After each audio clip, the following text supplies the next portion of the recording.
Did we? I think let's go.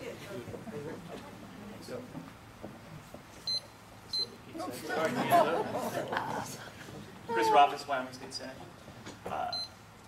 I teach a course on nanotechnology at the University of Wyoming. Nanotechnology is an advanced technology, and one of the things that we focus on this course is looking at different countries around the world and how they're handling the emergence of this technology and embracing it to develop it.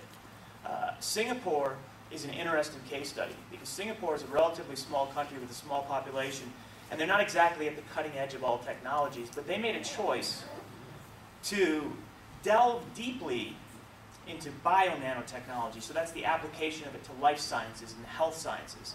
And they are now among the world's leaders in bio-nanotechnology.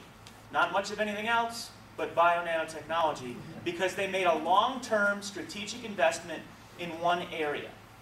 And that's what Wyoming needs to do. We have energy. We're good there. We've got a good investment there.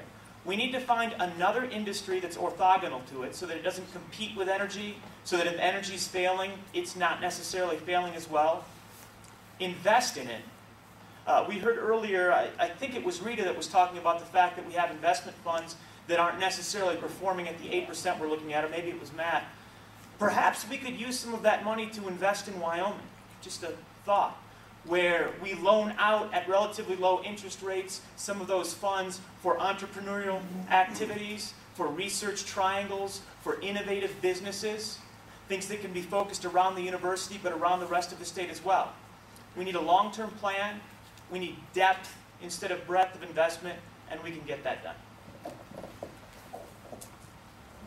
Thank you. Jody Guerin, candidate for State Senate. A couple of things. I think the legislature has done a pretty good job of both reining in spending when we've seen a downturn and also regulating what is spent. I don't necessarily think the whole citizenry of the state understands it. I had a conversation with my mother where she thought that the legislature had all of a sudden found money as if it hadn't existed. And when I explained that there's revenue projections and sometimes it's above and sometimes it's below, it became a little more clear. The state did a pretty good job this last time of making cuts. I will say they, in fact, left some money on the table that the municipalities would have liked to have seen. So I would say they're doing not a bad job.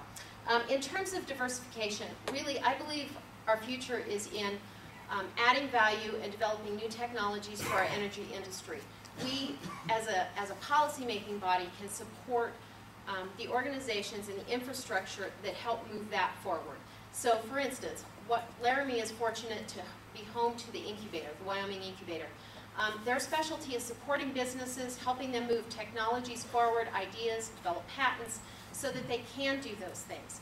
What I would like to see us do is continue to work with the Business Council, invest in the Business Council with those kind of strategies in mind so that we really can diversify our energy industry. And I would just say, in closing, I would love to work with the legislators. I've worked with them as a municipal official to get these kinds of things done. I have a whole host of new ideas thinking about this on a statewide issue, and I would love to have your vote.